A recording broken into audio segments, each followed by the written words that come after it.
On three, 2, 1. Okay. So welcome everybody to the Cinema for the Culture screening series produced by the African Film and Arts Foundation. My name is Mojisola Shonoike, and I'm the founder of the African Film and Arts Foundation, producers of the Cinema for the Culture. For our September screenings, we are celebrating and showcasing films from Francophone African and Caribbean countries in partnership with Alliance Française of Atlanta. Today, we are pleased to have with us some of the cast and crew of the film Desrances. We will have with us director and writer Apolline Traoré, who is going to be on in about 5 minutes. We have with us the lead actor and executive producer, Jimmy Jean-Louis, and actor Mike Danon. We also have some special guests today, Dr. Richard Keatley, who's the executive director of Alliance Française Atlanta, excuse me, who will be moderating the session. Dr. Keatley has a PhD in French literature from Yale University, and whilst primarily a scholar of French and Italian Renaissance, he also studied African diaspora literature with the eminent scholar Chris Miller while at Yale. Another special guest we have with us is Dr. Ekwa Aga, an Usman Semben scholar who teaches at Birkbeck College, University of London, and the London Film School. She will also contribute with questions as well. Last but not the least, we have Pelumi Osifeso, who is helping us behind the scenes translating French questions from our audience into English. She's also studying law and French and just came back from a year of studying in France. Excuse me 1 minute. Apolline just came in. Let me just let her in.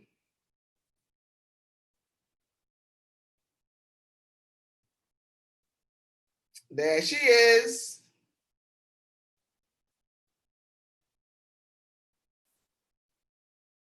Okay, so I've let her in. So I will continue. So the African Film and Arts Foundation is a 501c3 nonprofit media arts organization. Our mission is to create a platform to promote, showcase, and support content that depicts Africa and its diaspora family in all its brilliance. We aim to be at the center of networking between African and American content creators, buyers, and distribution platforms. I'm going to hand over to Richard, who will tell us a bit more about the work of Alliance Française. Richard, you have to unmute yourself. That's a good idea. Thank you for the reminder. And just 1 second, Apolline, could you put on your camera, please? Yes, sir. Thank you. All good. Hey. Hello, everyone. Hi, everyone. Hello, everyone. Moji, thank you so much for organizing this important work of presenting important films like this. The Alliance Française of Atlanta has been here since 1912. We're Atlanta's primary cultural center. Our mission is to promote the understanding of French language and of Francophone cultures. So this is right up our alley, and especially in these times when there are so many global, political, environmental, and all kinds of problems. I think it's very important that we be engaged in talking about important issues. This film, which I had the pleasure of watching again, and that I'd like to congratulate, thought was very at the same time about important issues without being overly didactic, and so I think everyone's going to enjoy that. And so that's why we wanted to partner with Moji as well and the African Film and Arts Foundation for the screening and presentation of important Francophone films from Africa. So. Okay, thank you for that, Richard. Richard, your sound was going in and out. Okay. So if you could just pay attention to that. Okay. I'm not sure why. Maybe I'm just moving around. How is this? Okay, I can hear you better now. Okay. Okay, so I'll continue. So what we're going to do, what we tend to do at these screenings is we play the trailer just so that people that haven't seen the film kind of get an idea of what the film's about. So give me 1 minute and I'm going to play it and share my screen. And whilst I do this, if you could all mute yourselves, please.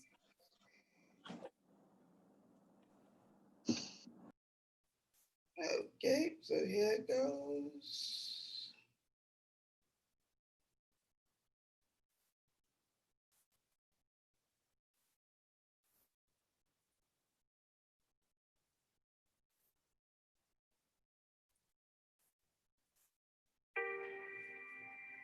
Un garçon.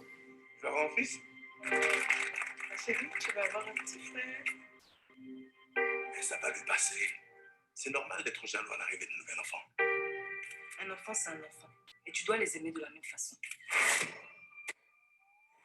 Dans la vie de ce matin, les combats à l'arme sont rares. Les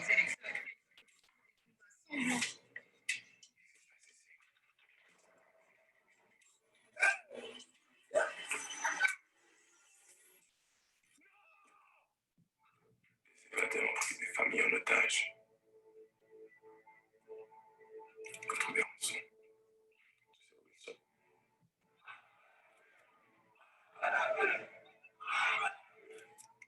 Je vais retrouver mon fils. Il a disparu. Je l'ai peut-être aperçu. Voici, c'est le couvre-feu. Tu vas te faire tuer.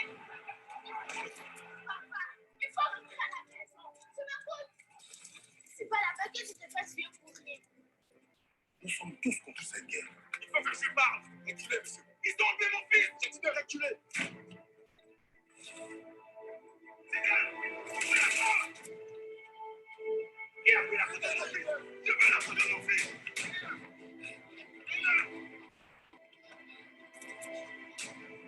Tu es jalouse de mon frère. Tu ne m'aimes pas parce que je suis fille.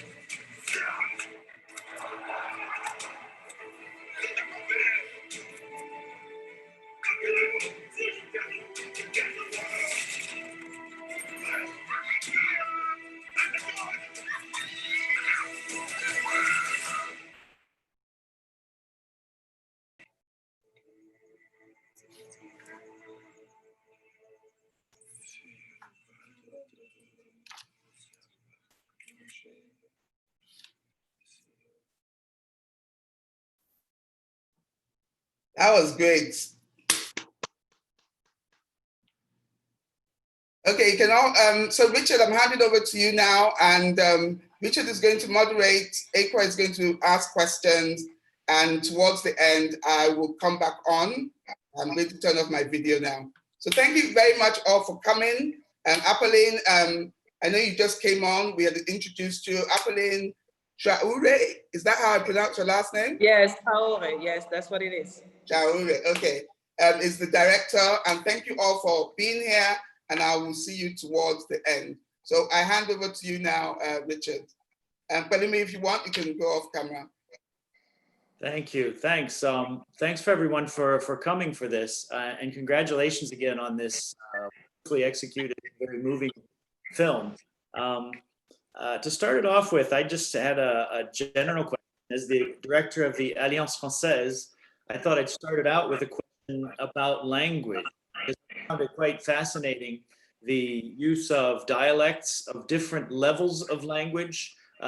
Francis, for example, the main character, played by Jimmy, has a cultivated French. You can see he's educated, and then Mike, you speak in a dialect that I could understand because you're pointing a machete at people.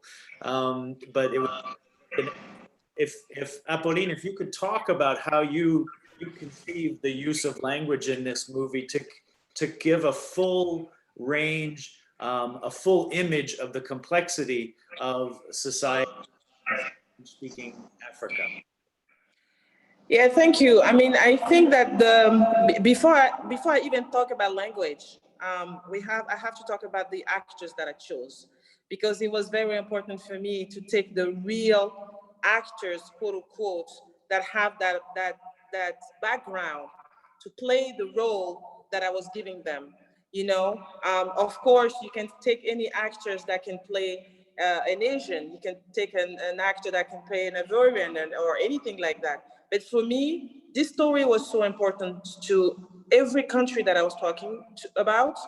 And the story was so sensitive to me. And so I had to, it was my duty to give the culture, the real culture about those countries. So it was very important for me, not only to go to Ivory Coast to make the story, because people have actually talked about it. Oh, why did you go to Ivory Coast? You could have done it in Burkina, because I'm from Burkina.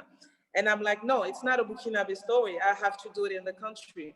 So by me doing the film in the country that was concerned, and for me going to look for Jimmy, because I thought that Jimmy was the best person to play this film, and I didn't want to take any actors like that who can play an Asian guy, was for me crucial to my film. So of course, after that, languages have to come along. You know what I mean? And even when you begin the film, Francis, when he was younger, he started singing a song in the language of the country, you know, and that was all of those things was important to me, because I think that languages is also an identity to the country, to the culture of which we are talking about.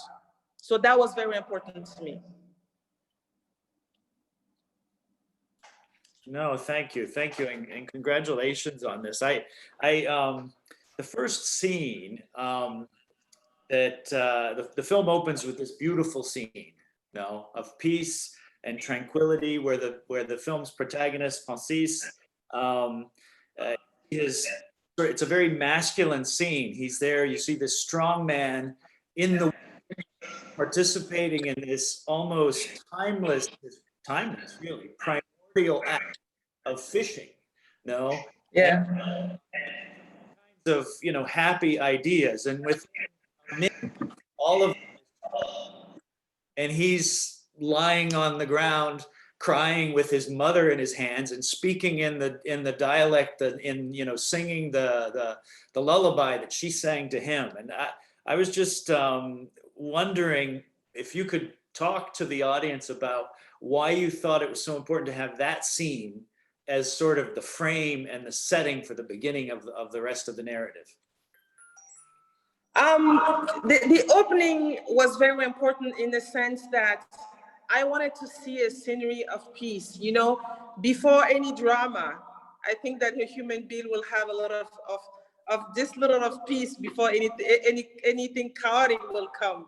And I knew, of course, when you don't see the film, when you haven't watched the film, you don't know what's going to happen. So I wanted to ease a little bit people's hearts, you know, with this beautiful opening scene in the water, fishing, you know, not knowing what's happening in this home. And then we go into drama. And it also, it was for me to set up the audience with the psychology that you are going to follow Francis with, you know what I mean? Because for me, everybody in the countries or in anywhere they are in the world is trying to get some type of peace, some type of life with the family, and then things happen, you know.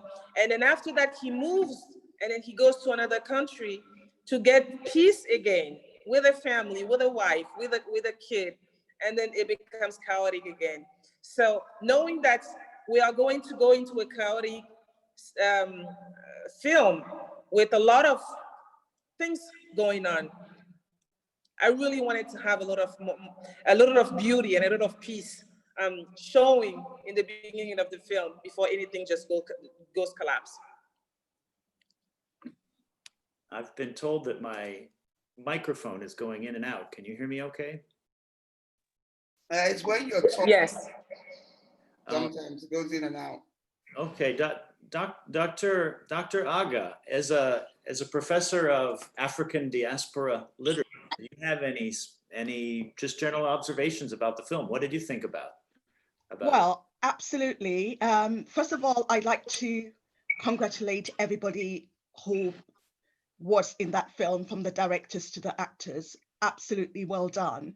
As a scholar of Francophone African literature and film, there were all kinds of elements that I saw. And first of all, we look at the issue of representation.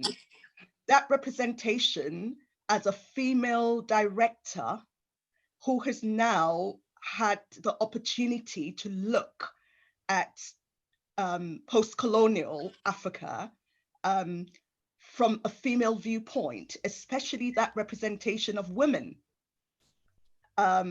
Looking at that dialogue as well between Halila and her father as well. So how did you, and what techniques did you use to deconstruct those stereotypical images that we normally see from the male perspective? So if you'd like to elaborate on that, because that was, for me, quite central as well to that story that we, to the plot. You thinking, you're talking about from the writing or from the acting? Because that was two different steps. Well, how did you, what techniques, whichever way, you obviously, there was the issue of patriarchy, I know. So how did you decide, what techniques did you use? And this I'm throwing it to you to just elaborate, whichever way, either from the step or from the writing. I mean, from the writing, from the beginning, I think that I use my personal story, my personal feeling, in a sense. So feeling that way, I knew that writing it I will touch people, because I come from a family of 4 kids. There's 3 girls and there's 1 boy, and then the 3 girls have succeeded, and the boy is kind of, in between, and he's trying to, and I know that my father has been very proud of us, like extremely proud of us. But you can always feel that he has this little pain coming from his only boy, who hasn't made it quite what he wanted him to do. So writing it, I knew that I could actually use how I felt with my success, quote unquote, by being what I became towards the eyes of my father. And then when we went into shooting, I knew that Jimmy had girls, and I knew how close he was with his kids, and I knew that how close he was with his daughters. And I think that when we were rehearsing, and when we were working on the set, you can see it was so automatically, because I think that Jimmy had understood already how sensible this matter was going to be, and then the connection that he was going to have with the daughter, and then to show how important at the end a daughter can be. And I think that Jimmy understood it from the script and from his own experience also. I mean, Jimmy will talk about it better from his own experience, that he can portray that on the screen and bring that to us. Yes, I following up on that, I thought it was just amazing how the sort of were almost, and the little girl seems to understand everything that's going on, father does. So because at a certain point she says, "Papa, c'est la guerre." No, and he's like, "Oh, what are you talking about?" He turns the TV off.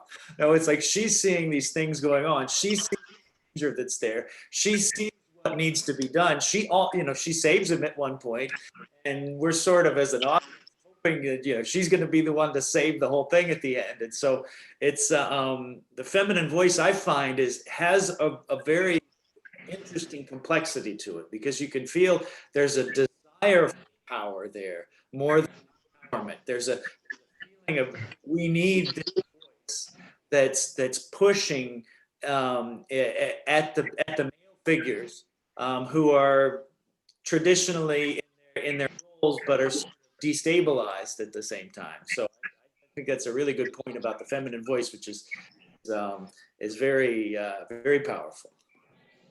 And following up on that, I would like to ask, for example, I think that the acting is great. Kyla, if I wish she could be here, because I thought she was just incredible in that film and reminded me of a couple of other figures, child actor figures that I've seen in great movies.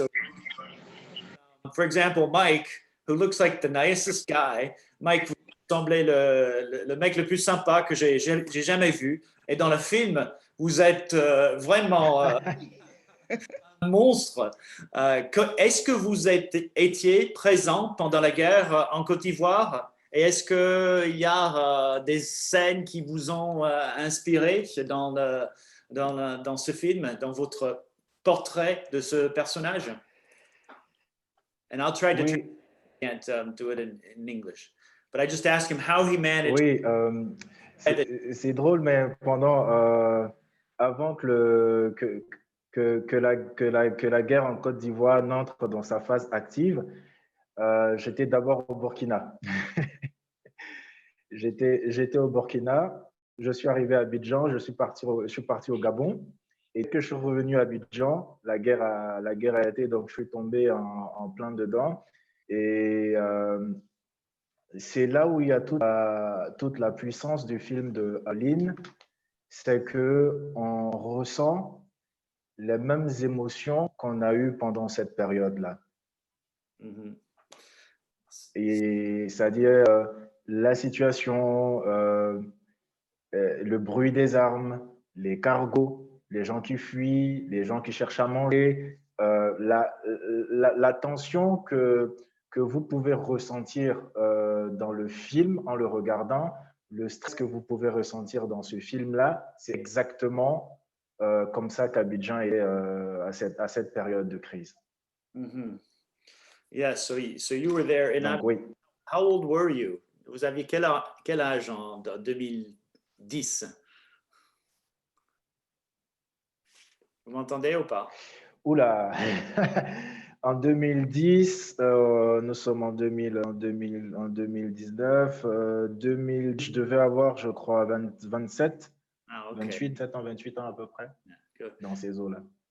And Jimmy, it's a bit the same question I would have for you. And Aga, I don't know if you have a question for Jimmy, but I'll ask him the same thing. I thought what impressed me was the strength of your character that was able to show such weakness at the same time. And it was very well done. And I don't know if there's a question there, but if you could just comment on how you prepare for that kind of character. How do you get into the character and embody that contrast there, that conflict? I guess number one is to understand the story, to understand the character that I'm supposed to play. And of course, it's a character that's quite complex, going from one place to the next one in search of a better life, wanting to have a boy just so he can carry his name, but also understanding the power of the little girl. And also, I think being Haitian myself, it's what we do as Haitians, unfortunately, just because of our historical background, we've always had to go and look for a better life elsewhere. And I'm part of that group that had to go to a different country in search of a better life, my entire family. So I understand that aspect of things. So it was easy for me to portray that. It was easy for me to be in a different space, different country, because I've lived that. It was quite easy for me to understand the relationship between a dad and a daughter. As Apolline said, I do have 2 girls, so I understand that. So, as far as trying to bring levels of emotions, I think a lot of those sort of became quite natural, to be honest with you. And yeah, the importance of that type of movie, I guess I got it straight away as well, because we don't have too many movies that sort of connect those different cultures, even though in real life it happens all the time. but we don't have too many filmmakers going there as far as trying to create a bridge between the Caribbean and Africa. What does it mean? Who are we? Are we the same people? Do we have the same tradition, culture, and everything? And those are elements that personally I understand very well, having lived in Haiti and also lived in Africa. So yeah, all those things, I guess, sort of help me understanding how to best portray the character of Francis. And because I knew we were doing an amazing film, I understood what it would mean moving forward to the audience watching the movie. So, Apolline, myself, all the other actors and technicians really tried to give you the best possible movie that we could, I think. Dr. Aga, do you have anything to add to the question relating to the diaspora aspect there that he was bringing up? Absolutely, because when I watched the film, immediately I could see the whole issue of popular memory and this official, because what we're looking at is the whole, official history, that history that we always read, where people never actually talk about the connections between, that's the history of slavery that's always repressed. Because when we uncover the history of slavery, which is never really put in a lot of African literature or film, so it's quite great that the director has actually managed to weave a really good storyline. And I think, like Richard, you had said, without being overtly didactic. So once we saw that and we could see the character moving all the way from Haiti to Cote d'Ivoire, and then also going to, and that was how the story develops, where he says that he's gone to the Archives Coloniales. The colonial archives were actually sort of like the sort of bridging point, where he's now able to trace his roots. And the fact that it's done through dialogue as well, and saying that I know where I'm from, and actually telling that story. So we could see the elements of oral tradition as well, where he's telling his daughter where he's from, and she now carries the story into the classroom. Mm-hmm. Again, repeating. So that for me was also a very nice way of letting people know, the audience actually understand those shared, connections between, Africa, the Caribbean, into African, into the Americas, where the connection of slavery and also colonialism continues, but that is never recorded in classrooms. We could see how the boy actually tried to shut Ayla up when she was telling her story, and the teacher came back to correct them and actually said it's true, So I think it's very important that, we see those kind of stories being told in the film. So that for me was what I thought was very well done. I don't know if that was what Madam Apolline was trying to portray, but for me that was what I saw. That whole is, the oral tradition, passing stories from family, from one generation to another, in the film, and that was very well constructed. No, that I agree with that. That's I even see elements of I felt that the characters were almost like characters in a Greek tragedy that are pushed by these passions towards this destiny that they can't resist. But that's me, the literature professor.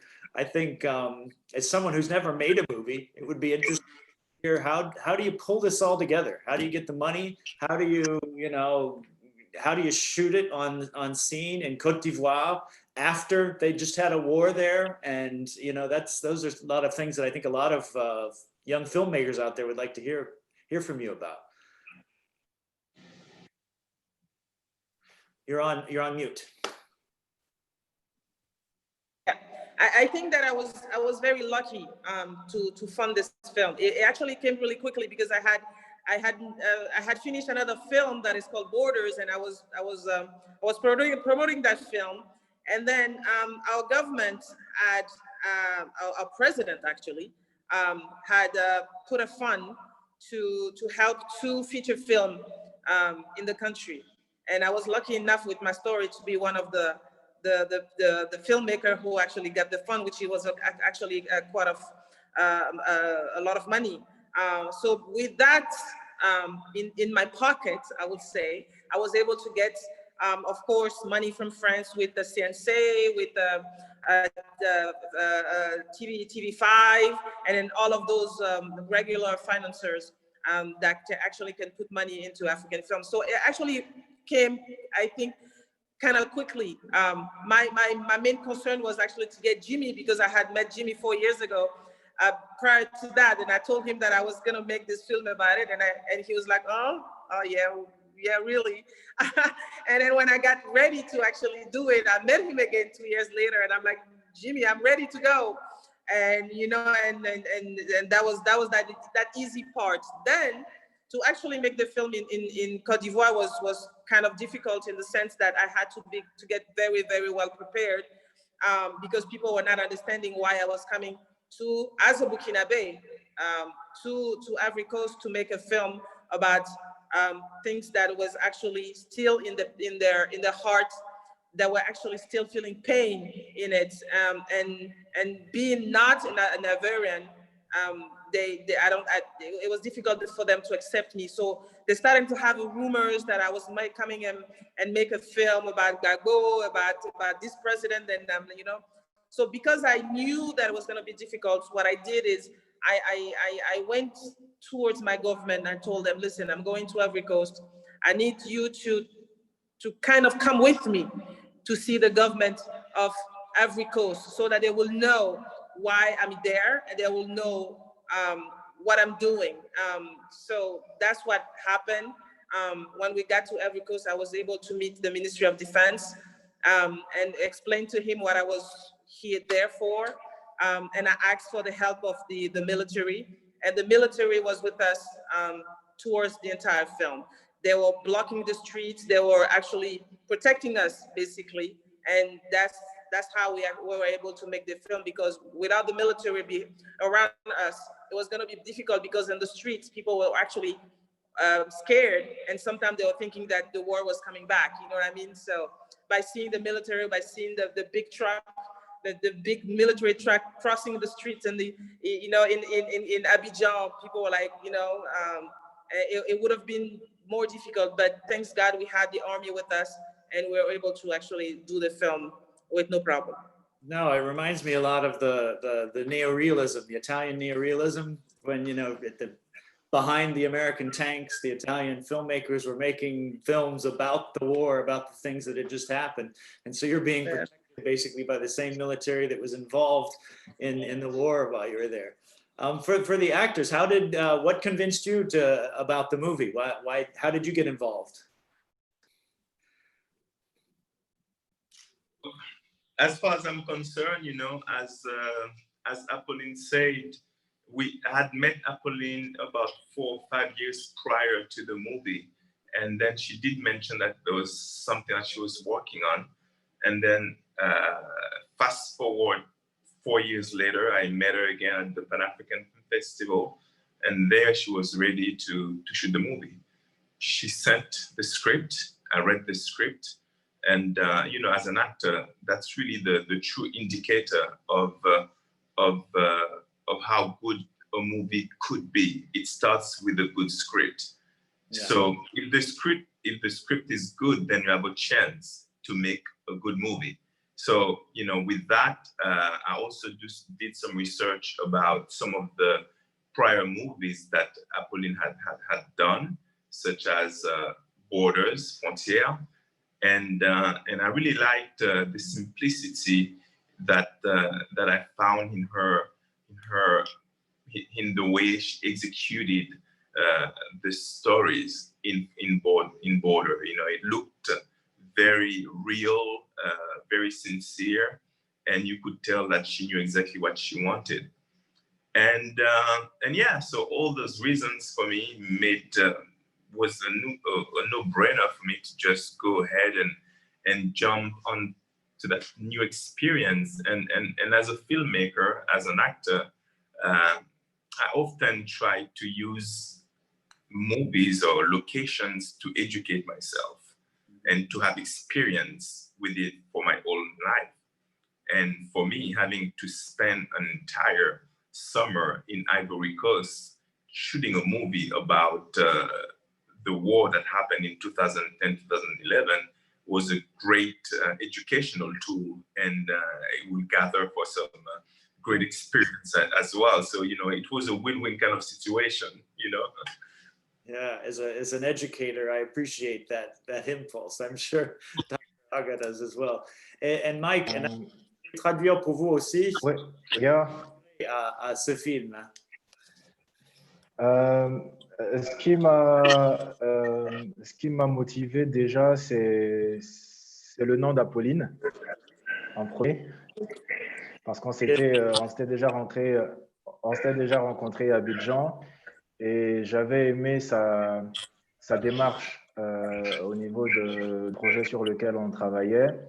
J'avais aimé comment elle appréhendait son tournage, comment elle voulait travailler, et ça m'avait convaincu sur le premier projet. Et en plus, on s'est perdu de vue pendant longtemps, et un matin, on me dit Apolline souhaite que tu travailles dans son film. J'ai dit oui tout de suite, et quand j'ai reçu le scénario, vous m'entendez bien? Oui. Ouais. Oui. Quand j'ai reçu le scénario, j'étais très heureux parce que c'était le premier point de vue sur la crise ivoirienne qui était, j'ai envie de dire, assez neutre. C'est-à-dire que dans l'approche d'Apolline, il n'y avait pas de parti pris, il y avait juste une histoire d'un père et sa fille qui traversent une crise. Et j'ai trouvé ça tellement beau et que tout de suite, je suis rentré dans le scénario. Et en plus, le personnage qu'elle m'offrait en cadeau, c'était un cadeau qu'elle m'offrait, c'était un personnage simplement magnifique, le genre de personnage que tout comédien a envie d'avoir dans sa carrière et se mettre en danger. Et ça, c'était très intéressant pour moi. Et il faut dire que depuis l'année 2016, je n'avais pas fait de film. J'avais décidé de ne pas faire de film. Et donc, Apolline est la première avec qui j'ai tourné après 2016. Et l'autre argument aussi, il y avait Jimmy. Il y avait Jimmy qui devait tourner aussi. Donc ça, c'était un autre argument parce que c'est un comédien fantastique que j'avais déjà rencontré au Canada en 2012. Et je m'étais dit à cette époque, c'est vraiment génial de tourner avec cet homme qui a incarné Toussaint l'Ouverture et tout ça. Et ça a été vraiment une belle amitié sur le tournage et qui continue même jusqu'aujourd'hui. Okay, merci. Bon, j'espère que les anglophones ont compris. I'm going to try. Il va traduire. Jimmy, aujourd'hui, je ne parle pas anglais, je parle français. C'est ce que je vois, hein. Tu fais exprès, mais c'est pas grave. Vas-y, continue. Oh, so I just been asked to translate for the English-speaking audience, and he went on for quite a bit. But he mentioned that he met Apolline in Abidjan several years ago, and that he admired her work and her manner of working, her way of working on the set. That the screenplay was passionate to him, and he mentioned the first that he had seen, the first retelling of war that seemed to take a neutral political viewpoint. It wasn't trying to prove one way or another. There was a human story within the political conflict of a crisis between a father and a daughter. He mentioned that he had taken a break cinema. He hadn't been in 16, and you gave him this gift of the type of character that every actor dreams of being play. You know, just out and be that kind of a character. And then his friendship with Jimmy. If you want to add anything to that, I just open up the floor for more questions. Aga? For me also, there were also the use of image.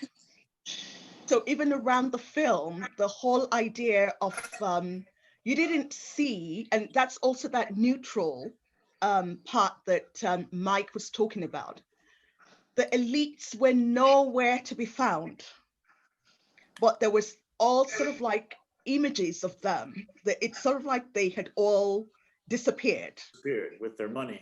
With the money. And that for me was quite interesting because we saw the relics in when people went into the town, and you saw the shopping center, and there was a particular shop called Nostalgie. And I thought that was quite interesting, that I don't know if it was deliberate, but I thought that was quite, you know, that was very humorous in a way, because you could see all the capitalist evidence all around, but everybody had disappeared.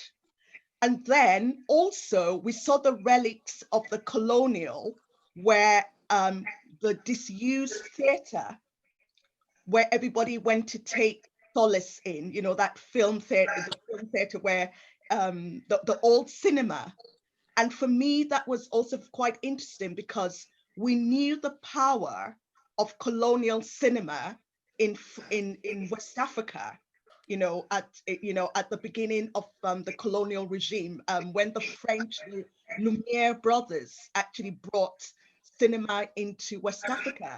And then to see these huge buildings, and the masses had now taken over, you know, the whole place. That for me was also part of that story of the post-colonial, where are we going? You know, we could see that so I don't know if Apolline would like to please elaborate a bit on those use of images. They were there, but they were not sort of, you know, it was for people to sort of understand, but I kind of picked on it, maybe because of my own training, but if you like to let us know. As a university person too, I saw the same thing, and I thought about how you on that beam, we call it, you know, you take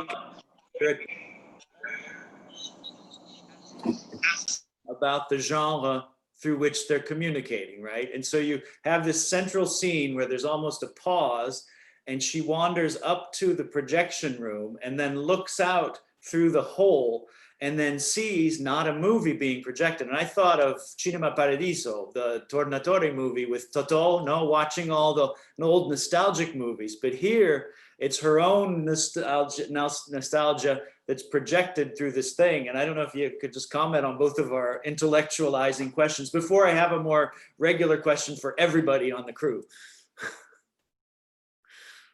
I mean, I'm glad you guys mentioned that, and I'm glad that you guys had your own interpretation, either about post-colonialism or either about what the movie represents, what movie represented in West Africa years ago. You know what I mean?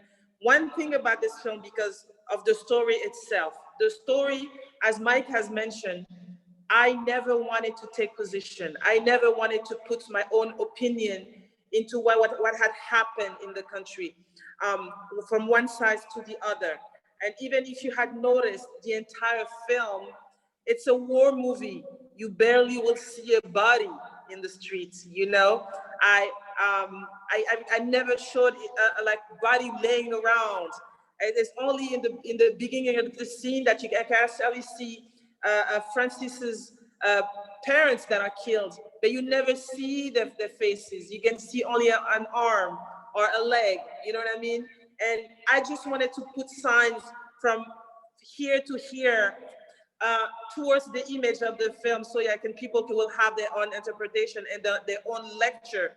If you take, for example, this movie theater, I think I was the luckiest person. As a filmmaker, you look for things like that was not planned, you know, and then it's like God is giving it to you. It's like, oh my God, because I wanted to do this scene into a movie theater, in an abandoned movie theater, and to remind the audience about the power of analogic, you know, the 35 millimeter that we are losing and all of that, and what it was representing to me, and also how we actually can make film out of in our mind, you know what I mean? And all of those symbols that I wanted to have.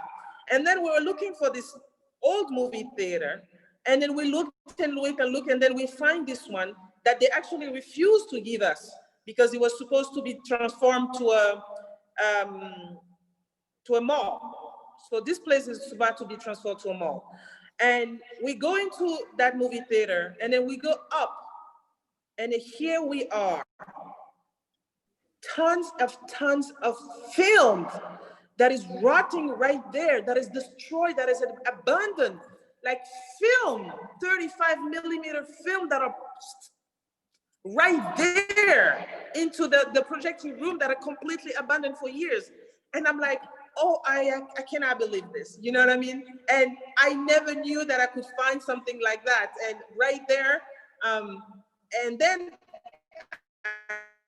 I had to fight him. He didn't want to give me the seat because the owner wanted to make it, you know, he didn't want to give it to us because blah, blah, blah, blah, blah. But I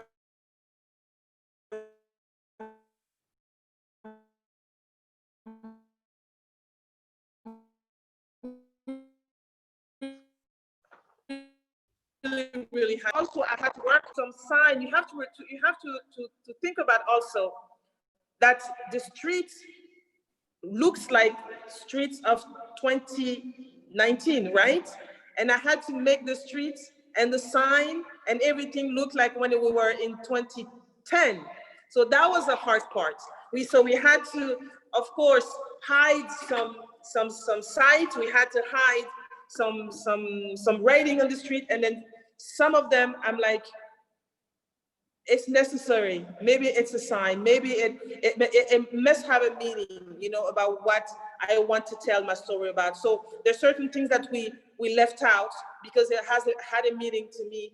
And so yes, you're exactly right about all of those pictures, all of the images that I had to put to leave the audience with their own imagination, and then to do something out of how they feel about it, because I didn't want to impose my view, to impose everything that I wanted to say in the film, because the story itself, I cannot impose my view, because everybody had felt that war differently, you know what I mean? I've lost people and have mourned differently, and I getting out of this war differently. So I am nobody, even as a filmmaker, even as a creator, I cannot come and impose my view. So I am just giving some images and letting people feel the way they needed to feel at that moment. Oh, thank you. Absolutely. Thank you so much for doing that. Yeah, it's very, very well done. What kind of memories do you have from making the film? What were your most memorable day for each of you as you were making the film and spending your time in Côte d'Ivoire? I'll start with Mike. And Mike, ne parlez pas trop longuement sans que je puisse traduire. Mais quel était le moment le plus mémorable pour vous pendant le film? Pendant la production du film, c'est-à-dire... Et votre micro est sur... il faut allumer le micro. Vous êtes sur mute. Là, voilà. Oui, je pense que je vais essayer de les traduire rapidement en anglais. It was when the character of Bruno beat the girl. It was very difficult for me to do it. Because in the real life, I don't beat a woman. So I I have to do it, and it was very, very, very difficult. And the second part, it was when Jimmy cried when he realized that he lost his boy, and when he cried, I see as the father. Even I was down, I was dead, but in my body I was feel Jim crying for his for his boy, and it was just maybe I think I cried a little bit that day. It was this moment, and all the part of the film was turned in my Apolline, comment on dit quartier, the last scene. Neighborhood. Comment on dit quartier en anglais? Ton micro? In my neighborhood. Donc, bon, j'ai pas bien entendu, mais in my neighborhood. the last scene neighborhood. it was the place that yeah, in my neighborhood, and this place every day I make my food there every day. It was very important for me. Even after the movie, every day I went there and sit and take energy of this movie, and it was very, very good for me. Sorry for my English. C'était bien. Jimmy, the same question, either in the movie itself or off the set. What was your most important memory from the whole experience of making this film? A few things. I mean, first of all, was the display of wealth that I saw in the country. You know, going from Abidjan to Yamoussoukro to some other cities, and to see how talented some of those people are. And talented from the dancing point of view, the singing point of view, and you have talents everywhere. So I think that was very refreshing, because every single actor from the movie can dance, can sing, can play music, and pretty much quite naturally. If you give Michael guitar right now, he'll play the guitar for you, he'll sing it, and he'll dance. And that's just almost normal for most of those guys. So I think there are so many talented people over there that they don't have the proper light shining on them, so they can express themselves. So I found that a bit unfortunate. At the same time, I found the place beautiful, very modern as far as Abidjan is concerned, part of it, but also I saw the residuals of the war, and which brings us to what we were doing, As we were shooting the movie, we also saw the reality of the country. You could see and feel the different conflicted kind of point of views that we have within the society. And that of course is problematic. And otherwise, yeah, I mean, listen, I'm the kind of guy who just like to experience things as they come, and I always try to live life fully. So my experience there is extremely memorable, and I'll, a little bit of publicity for Ivory Coast. I recommend everyone to just go there to Abidjan for, to have a little snippet of what part of Africa has to give, because I think it's absolutely beautiful. And lastly, of course, I found myself working with real professionals, from Apolline as a director, and to most of the other cast and crew, because she had crew coming from Burkina Faso, from Ivory Coast, from France, and from Benin, I believe, as well. And all those people were very professional. So I would like to see more of those projects being shot there. I would like to see more of those talented people being exposed throughout the world. But I also know the difficulty of our business, and unfortunately, not everybody gets to shine. Apolline, same question. Your most memorable moment. Oh, if I have to tell you all my memories, I think that my first memories was, I think I had like two major.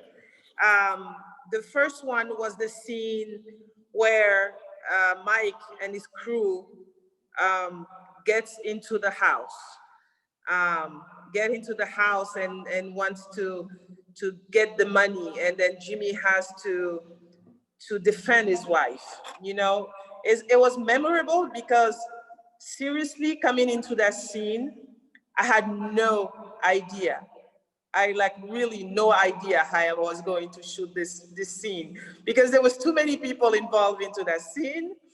There were knives into the scene. There were guns into the scene. There was crying into the scene.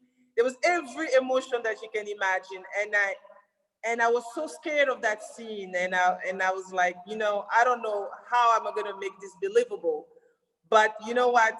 Let's just do it. You know, and so I mean, people might not know it because it was just an internal battle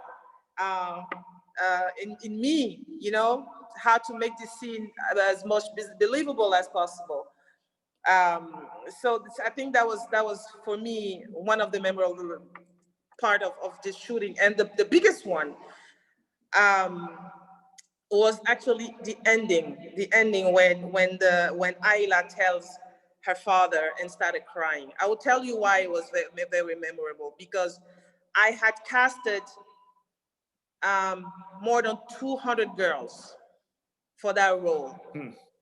And the casting was through that scene, because I told myself, if whoever I take to make this movie, if she cannot do that scene, that last scene, she cannot do my movie. So out of the 200 girls, Ayla was the only one who actually was able to do it. And so that's why she got the role. And then I took her in the house that I was living. We spent 2 months on working on the film. I trained her like I've never trained anybody in my life. I trained her like really, really hard. And each time she was doing that scene, and it was incredible. And everybody was like, wow. And then the day of the shooting, Ayla cannot do the scene. She just can't do it. The day we were supposed to shoot it, she just can't. And I froze, and I'm like, oh my God.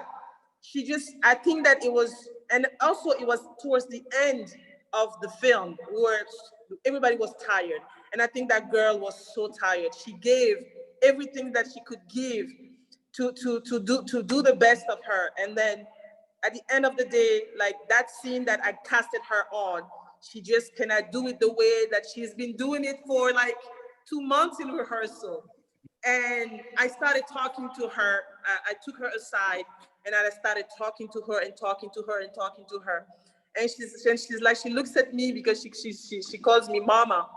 She's like, Mama, I can't do it. And I was like, oh my God, my film is out, because this is the time that she actually needs to do it so she can film it. And then we took some time, and I gave her, I think that she probably needed to rest a little bit, and then to give her the time that we needed to give her. And everybody was ready. Jimmy was ready, the camera was ready, and everybody, I mean, the camera was rolling, and we were waiting on her. So when she was going to get in, the camera was already rolling. So I think that was my most memorable one, and of this film, and I keep it dearly. So, and it makes me remind myself that sometimes, you know, you have to give the time to actors, because sometimes we director, we forget that they're human, and we forget that sometimes we push them so much that at one point they give up, you know, and I think that was a big lesson for me. Yeah, that's amazing. That the scene of violence, it was very effective. It reminds your explanation of what happened reminds me of how Philippe said how he directed too, is just to let the actors go crazy, and that conveyed in the movie. But where do you think, with all of this, with movies going on to DVD and everyone wondering what cinema is in the world in general, where do you think African cinema is going now? That's a question for everyone here, I think. Where African cinema is going on, I think that we're having an opportunity to actually put ourselves in the world. I think this is the moment because we are a new cinema. Out of all the cinema in the world, we are the newest, and then so we have a lot of stories, untold stories, you know, and we have to also be careful that people will not take a story and tell them their way, you know, and this is the time that African filmmakers had to step up and tell the stories, because the world needs new untold stories, because I think we've seen a lot out of the West. And I think that right now there's a lot of African young filmmakers that are coming up.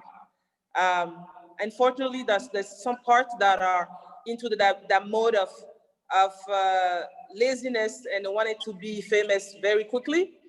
And that unfortunately is killing our cinema. But I think that there's a new group of young filmmakers that are understanding the power of the stories, and they are making a difference.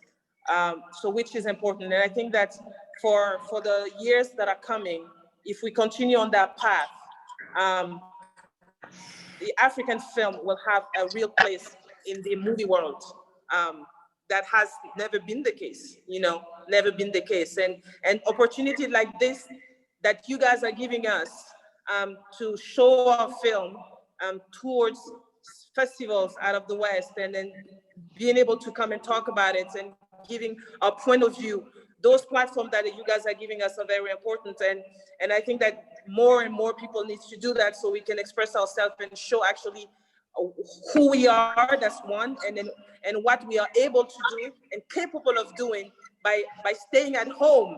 And that's very important, by staying at home and showing that Africa have a lot of stories, and then we are able to actually make good film that can compete internationally. Can I just add something to that as well? So I totally agree with Apolline. As a scholar of African literature, because I also work with African writers, and I also lecture on African film, we have the opportunity as lecturers to actually bring our own films into the classroom. And for years, I've been teaching at the London Film School, where we look at Sembène Ousmane's film, Hala. And obviously, the whole idea is to also expand and move beyond Ousmane Sembène. Ousmane Sembène was the father of African film, and that's the standard to which I think a lot of us who are scholars and who are real passionate about the kind of stories that Africa has to tell. And that was one of the reasons when I looked at this film, I was absolutely impressed. Totally impressed in the sense that I've already said, without being very didactic, it had good use of image, the actors, everything that, you know, the good ingredients that we can bring into classrooms, you know, either for culture or either for history or literature, or even for psychology, the whole issue of trauma as well, the issue of violence, not only in Africa, because, you know, Africa, you know, when we look at post-war, and we kind of like look at the way film and cinema can be used as tools of, you know, of resistance, a way of telling stories and all of that. And I think, you know, as good storytellers, as griots, you know, the filmmakers in Africa and the young generation that have a lot to say are very, it's good for me as well, because then that also keeps me in my own profession as well. So I just like to say merci à vous tout le monde, and thank you everybody as well for bringing the story to us. that we can deconstruct it in such a way that when we actually look at it, we can actually speak, you know, for Africa and also for the world as well. This story can go anywhere. I mean, I can take it across to even, and also when we're speaking at maybe primary school level, there's something for the young kids in there. When we even take it to secondary school, and we actually take it to even the for the first degrees and master students as well. And I would really like to do more work in terms of writing on the work, you know, especially of female directors as well, because that point of view and the representation of female writers from the point of view of from their own point of view is very crucial when we're also talking about the story of contemporary African society as well. Absolutely brilliant. Thank you. Thank you. Jimmy, how about you? Where do you think film is headed, or Haitian film for that matter? I think African film is very much in tune with the political and economical state of Africa.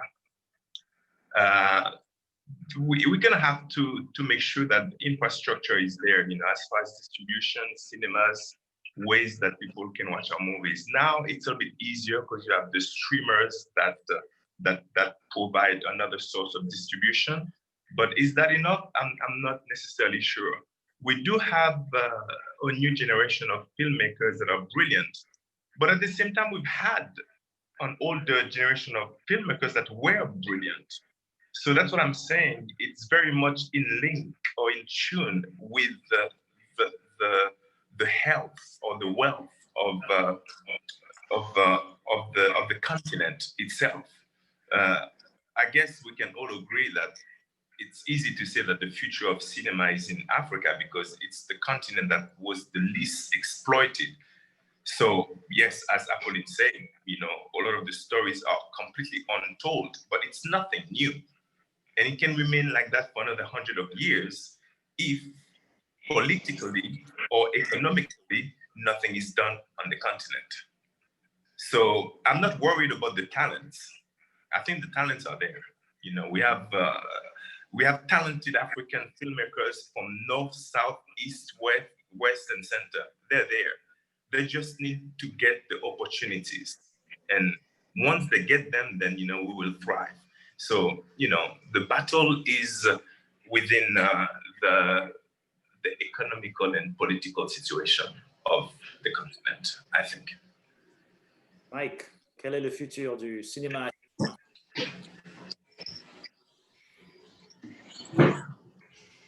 Le futur du cinéma, il est déjà enclenché. Because we have our generation, we have many young people in Africa. So we don't have to struggle for something because we have to share our stories because we are young, and all the thing we need is like Jimmy says, is just peace, money to do what we have to do and talk about our story. We didn't touch our legendary stories, our comment je peux dire nos personnages historiques, nous n'en avons pas encore touché. Nous sommes simplement à raconter nos histoires modernes, mais nous avons un gros vivier d'histoires historiques africaines. Et ces histoires-là ne peuvent être racontées que par des jeunes professionnels qui, grâce à Dieu, aujourd'hui, ont côtoyé des professionnels, ont voyagé, ont étudié le cinéma professionnel.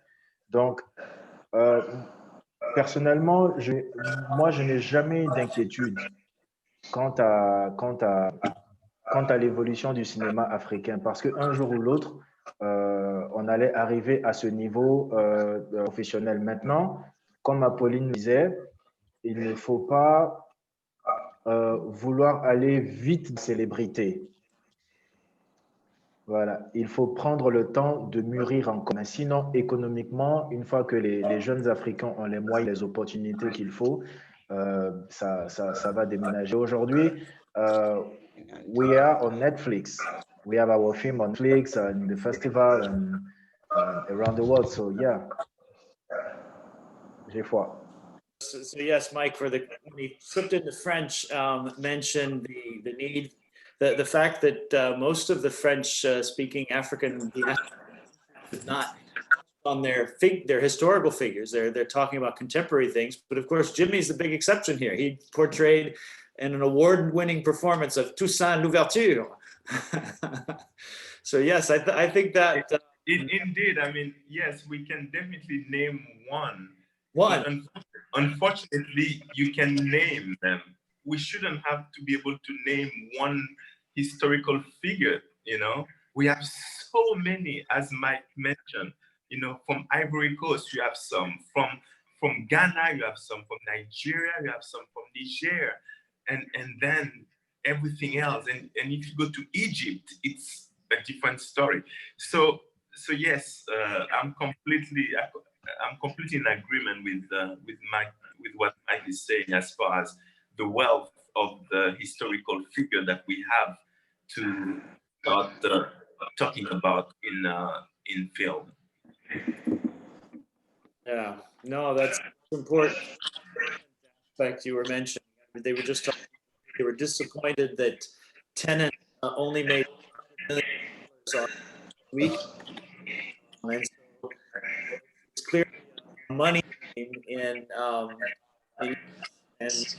Western cinema that's of a different proportion. But I really was moved by your movie and congratulate you all because of the human story that was there, and that in these times, the delaying of elections,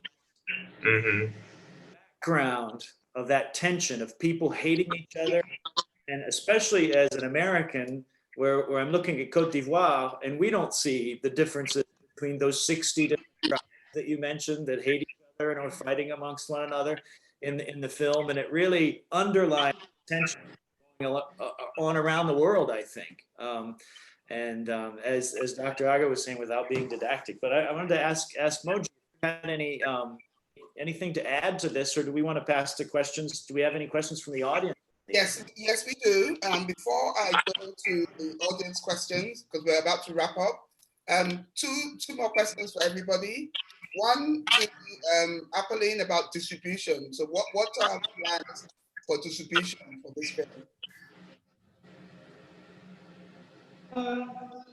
Well, I was lucky enough that before the film was actually made, I had an international distributor that was Orange the Studio, because I had worked with them with my previous film. But what I did is for this film, I kept the rights to North America, because Orange is a good distributor, but they're master more in Europe, and they don't know how to mingle America. But I've been looking for an American distributor right now, and lately I think that I'm having some good news. I cannot say that for now, but they told me that they might have found someone who's about to take the film, so that's crossing fingers. We've been showing the film in Africa. It's been getting a very, very good response into the theater. And I've been going through a lot of festivals towards the year. Got a lot of awards. So the film has been seen. So we are fighting to get a North American distributor, and hoping that Orange would continue fighting for the film to be seen in Europe. Okay, and what upcoming projects do all of you have? We'll start with Mike. Do you have any upcoming projects? And if you can interpret, Richard, please. My only project is I'm working in the TV now, in the Ivorian TV here. just finished my album, and I don't think that we make a movie in cinema this time, because I think with Desrances I finished with cinema, and I just want to You're a very to good be actor. on musicians and work in the TV. It's And not maybe wait from the even maybe if Apolline have another film, I will turn, but now I'm just Apolline, I think if Apolline have something for me, I will do, but now I'm just building my own studio here, and you see, and the actor here to teach how to act, because even like you say, we have talented people here. They don't have a professional training, so I decided to do it for next year, and here again, making character action, help people, and I think is good for me. Is only thing I have to do now. You'll be back. We'll see you again on screen. Jimmy, upcoming projects? A couple of projects should be coming out soon. One of them being Citation, which is a movie that I shot in Nigeria and Senegal, which deals with sex for grade scandal throughout Africa. And another one is called Rise, that I shot here. It was also shot in Ghana, and that deals with the girls that were kidnapped by the Boko Haram in Nigeria. So those two should be coming out soon, maybe next few months or beginning of next year. And then and that's pretty much it. But also working on upcoming projects. But those ones you never know, based on the state of COVID-19. Everything is very bizarre now. Okay, and Apolline, upcoming projects? Oh God. Any? Listen, no, I think that I am in the how am I gonna say that? In the phase of my life that I'm about to go. Do you hear me? Yes, yes. I'm about to go towards one of, I think, my biggest challenge as a filmmaker, really, for a feature film that is very, very difficult to put on. And it's such a sensitive subject, because it talks about terrorism in West Africa, that people don't know much about it, and it's a very sensitive subject. I think it is my most challenging project for now. And at the same time, I'm right now I'm working on two projects right now. I'm working on this feature film, and I'm working on it for a television series, and I am about to create the first African female heroes. Yes, super with superpowers. Yeah, superpowers with four African girls with superpowers, using our culture and using our ancestors to have those powers. So those are the two projects that I'm working on. I think that for now, the feature film is wrapping up. The television series will take a little more time, because it's a bigger budget, it's a bigger thing. It's a project that I've been working on for the last 10 years. And I really want to create 4 superheroes, female, African, for our continent. Yes. That is fantastic. And I believe that, yes, we may not be, one of the things that Jimmy said that stood out for me was that the film industry is dependent on what we're going through as a country, the economy, the political environment, and I get that, but I think it's also important that we can also tell stories where we reimagine ourselves as well. How are we going to be in the future? need more of those kind of stories, I believe as well. So last question before I go into the quick questions from the audience is, well, not question, it's more of what will be your, what kind of inspirational words can you leave for, upcoming directors, actors, and people in the creative industry? I'll start with you, Apolline. What word can I say? I'll probably say a word to my female filmmakers, to never give up, because although everything can be said, how hard it is, or how this it is, or how that it is, I think that this industry is very, very difficult for everybody. Yeah. As an actor, as a director, as a producer, as a man, as a woman, it's very difficult. But unfortunately, from what I've seen in my entourage, a lot of female filmmakers are giving up too quickly. So I want to address myself to them. Do not give up, even if it's difficult. Do not give up. Okay, and Mike, inspirational words? You're mute. Sorry, j'avais pas bien entendu la question. Alors, c'est quoi ton mot d'inspiration pour les acteurs, pour les jeunes acteurs? Quel mot tu peux leur donner? Passion. You have to get passion in your art every day, because it's passion that gives you the energy to do the hard work. So if you don't have patience on something, you're not gonna do it. So you have to have patience. You have to give yourself every day for what you want. C'est tout ce que je peux leur dire.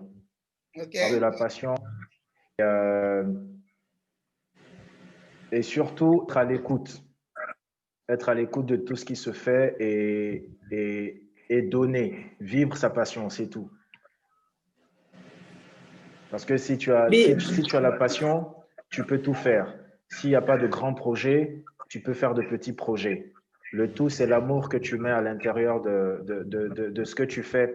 Et ton petit projet peut être vu par un grand producteur et il peut t'amener vers le haut. Mais si tu n'as pas de passion, tu ne pourras pas le faire. Donc, pour moi, tout, c'est la passion. Everything is in passion. The passion that even you put into a small project, he says, because if you don't, in order to do bigger projects, you have to have love doing it. Okay, and last but not least, Jimmy? Well, two things. First of all, understand that being actor is a real business. So learn your craft. And second of all, love your craft. So love what you do and learn what you do. And that will take you wherever it needs to take you. Ah, okay, I like that. So quick, two questions I had from the audience. One was the opening shot. Was that shot in Haiti? And that was by Lesla. Lesla asked that question. Why do they want to? Why would they want me to answer that question? Does it look like Haiti or not? Well, they're curious. Why? I don't want to answer that question. You don't want that. Means if it looks Haitian, it is from Haiti. That is all it is. I like that answer. If it looks like the scene, it is the scene. If I look Haitian, I must be Haitian. Yes. That's a good answer. And then the last question is from, I hope I pronounce her name right, Beanie. And she asked, she said the film seems to suggest that trauma can be healed. Is it also suggesting that sometimes violence requires to be met with violence? I think that from my own experience, I think that trauma can be healed in a certain way. It cannot be just being healed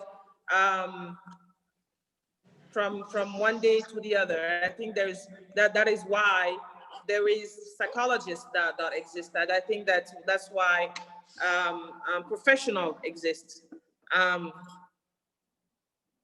So it cannot be healed like that. And I think that there's a process of trying to get into the place of not only forgiveness sometimes when you are hurt of somebody or well, at the end of the day, there's a process and it cannot be healed like that. I think there's a process. And if you really want to be healed by your trauma, I think there's a possibility if you get help out of it.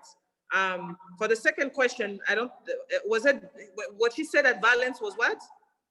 Basically, she's asking, are you suggesting that violence also requires to be met by violence?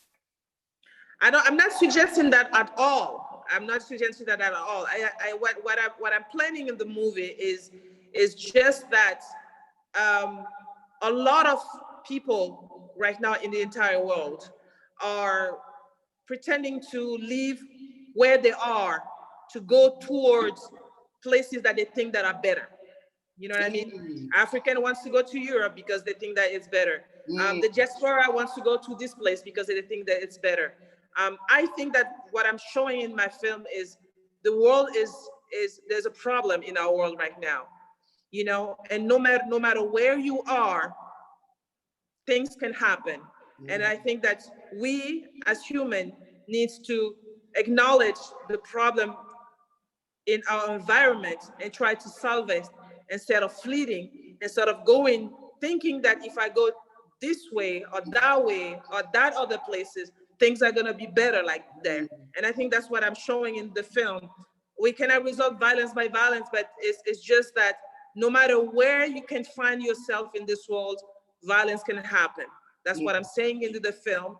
And it doesn't matter if you leave, if you take your stuff and you say, oh, this is too much here, I am going there because over there is better. I don't think that's the way, and that's the message that I'm giving in the film. Yeah, fantastic. I think we're actually living that now because a lot of us that have migrated from various places. I migrated from, well, England, Nigeria, England. Now I'm in America, and I'm in America at this time in 2020, and we see what's going on. So yes, I totally agree with you on that. I'm not going to try and get into any politics. I'm a cultural activist, so I stay in my corner. Politics is over there. Exactly. So this has been absolutely fantastic. Thank you very much, Richard, for partnering with us. Thank you, Ekwa, for being our special guest. Thank you so much, Apolline.